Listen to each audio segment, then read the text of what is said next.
Olá, tudo bem com vocês? Espero que sim, comigo tudo bem. Sejam muito bem-vindos aqui no Espaço Contar. Hoje eu tô fazendo um vídeo do Desafio Monteiro Lobato. Esse livro aqui que eu vou falar hoje é o Pica-Pau Amarelo. Uma curiosidade sobre essa edição, ela é da biblioteca, por isso que ela tá remendada, porque expectativa eu ler tudo cronologicamente, realidade todo mundo vai ter que fazer o que eu quero, se não quiser virar saco. Eu pegar na biblioteca e ler conforme dá. Dá uma reparadinha na capa. A narizinho era dessa forma, era lá até descrita como Morena Jambo. Mas vamos à história. Bom, nessa história chega uma pétalazinha de flor escrita com um espinho de rosa, uma cartinha. Ninguém consegue enxergar o que está escrito, a não ser Emília. A Emília lê que é uma cartinha do pequeno polegar, que está de saco cheio de ver aquelas histórias preso no livro, sempre a mesma história, ou de ficar na mente das crianças e não ter novas aventuras. Por isso ele, todo mundo da imaginação, mundo maravilhoso, estão resolvendo se mudar para o sítio do Pica-Pau Amarelo. A Dona Benta fica muito nervosa porque não cabe todo mundo naquele sítio. Mas dinheiro não é problema para Dona Benta, porque a Dona Benta herdou terras que tinham petróleo, porque o Monteiro Lobato sempre teve essa questão com o petróleo, e pra personagem dele deu tudo certo, ela achou petróleo. Então a Dona Benta é muito rica, então ela foi lá e conversou com os vizinhos, com os fazendeiros ao lado e comprou as terras. E as novas terras era onde ela ia colocar os mundos maravilhosos, os personagens do mundo da imaginação, das fábulas, dos gregos, dos contos de fadas, todos os personagens da imaginação. Ia ter uma porteira dividindo os dois territórios, e quem ia cuidar da chave, que ia ser o porteiro, era o Visconde. Então é maravilhoso isso, porque ela descreve a cena que eles estão chegando, os personagens, todos os personagens maravilhosos estão chegando, e eles olham com muita atenção. Chega heróis gregos, chegam os monstros. Então é muito interessante. O que eu pensei? Eu pensei assim, o que a gente pode fazer com esse livro aqui? Como que a gente pode trabalhar? Porque o Monteiro Lobato, ele tem essa coisa, ele não se aprofunda muito na história, mas ele tem um caráter de enciclopédia. Ele vai pensando personagens. Detesto admitir, mas desta vez você tem razão. Então, neste livro mesmo, são citados, por exemplo, Dom Quixote. A Emília fala que conhece o livro de Cervantes. Ele fica brabo, porque ele acha que Cervantes não escreveu o suficiente, que não é bem assim a história. Então o personagem briga com o autor. É magnífico a quebra da quarta parede dos personagens. Inclusive, uma coisa interessantíssima que a gente vai falar sobre isso é como que o Monteiro Lobato lida com os contos da Carochinha, que foi justamente do Figueiredo Pimentel, o primeiro autor brasileiro a coletar histórias e escrever um livro que são os contos da Carochinha. Veio do conto da Carochinha para depois já vir no Monteiro Lobato. O Monteiro Lobato foi o primeiro autor brasileiro que escreveu realmente personagens. O que eu posso dizer? O Figueiredo Pimentel é um coletador, assim, ele coletava histórias de ouvido, assim. Então ele coletava ou traduzia, mas o Monteiro Lobato inventou personagens, né? Então ele sempre tem uma briguinha, assim, os personagens com a Dona Carochinha, inclusive em outro livro, mas eu não vou entrar em detalhe.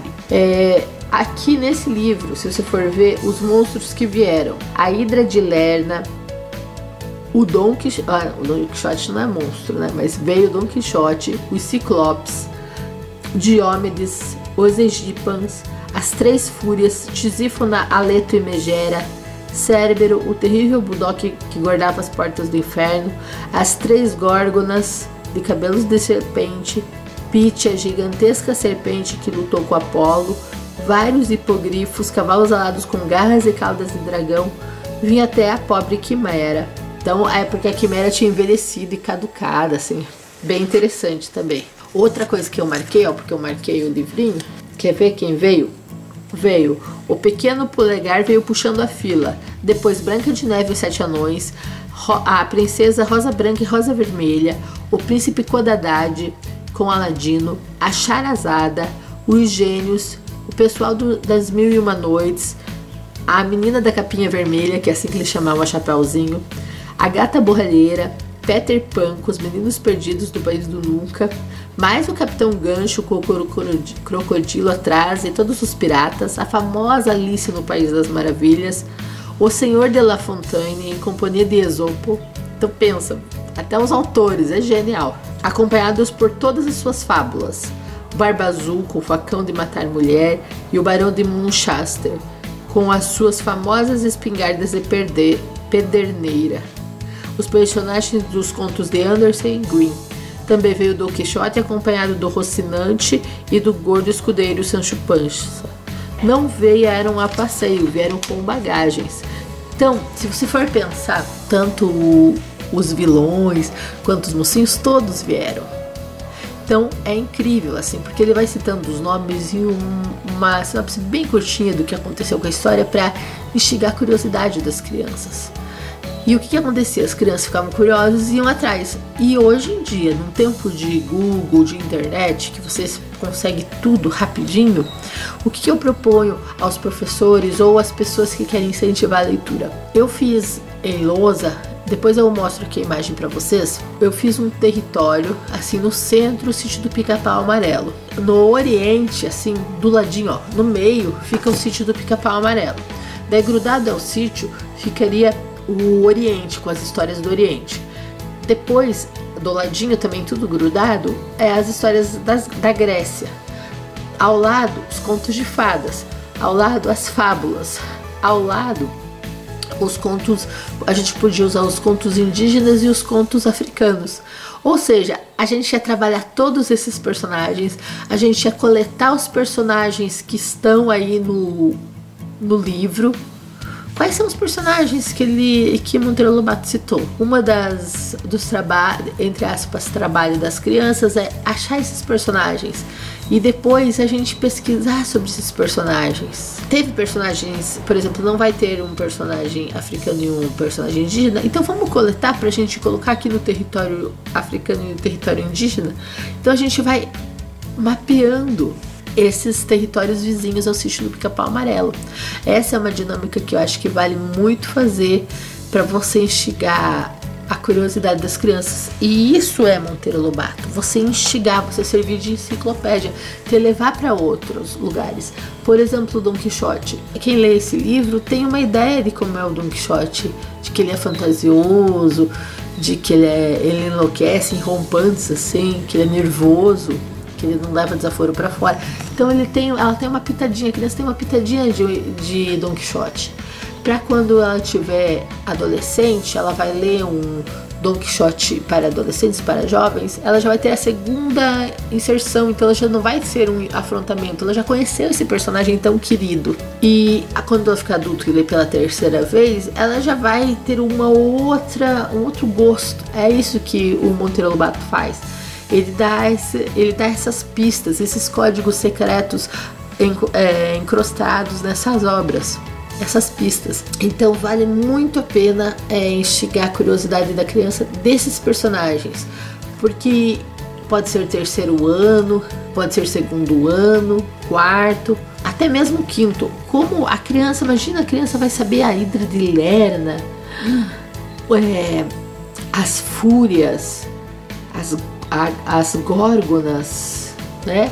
Então toda criança adora essas aventuras com esses monstros. Então vale a pena, vale muito a pena ler esse livro, Pica-Pau Amarelo, e sempre com esse enfoque, buscar esses códigos aqui que o Monteiro deixa. Busque, vá atrás com as crianças, pegue as imagens. Vocês podem desenhar, como eu fiz, num papel craft ou numa cartolina, um mapa, e daí colando as imagens dessas figuras. Vai ficar muito legal, vai ficar muito interessante e a literatura vai ficar viva. Não vai fazer como eles fugiram da carochinha de ficar só preso no livro. Não, as crianças vão vivenciar.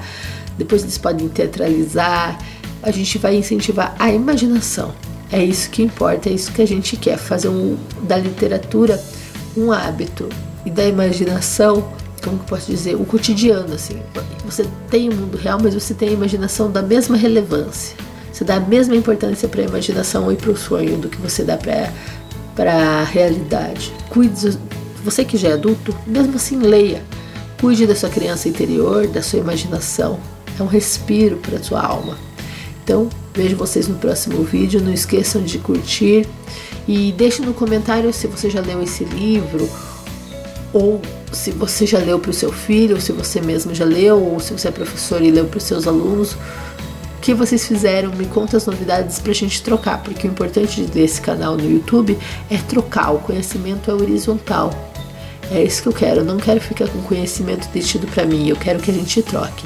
Então, até o próximo, até amanhã com o próximo vídeo, o próximo livro para esse desafio. Não esqueçam de curtir e de se inscrever. Beijo pra vocês.